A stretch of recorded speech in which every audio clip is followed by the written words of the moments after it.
Битвы между соседями, увы, распространенное явление. Поводом для разногласий может быть что угодно. Неровное ограждение, снег с крыши, дефицит парковочных мест или тень от дерева на грядке. В результате некогда добрососедские отношения становятся неприязненными и перерастают в затяжной конфликт.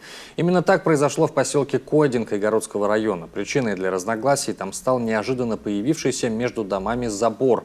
Он заблокировал дорогу к дому 81-летней женщине с инвалидностью. Раньше вот этого забора вообще не было.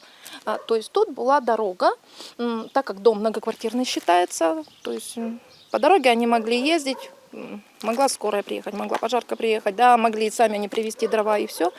Но появился сосед, который изначально, можно так сказать, втерся в доверие к бабушке.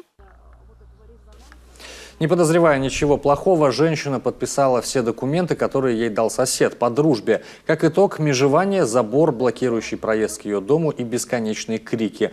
Понимая, что теперь к матери не проедет ни скорая помощь, ни другие службы, один из сыновей обратился за поддержкой выше. Но вот чудеса, никто не может разрешить эту некрасивую ситуацию, ни глава села, ни общественники. Видимо, придется соседям разговаривать через суд.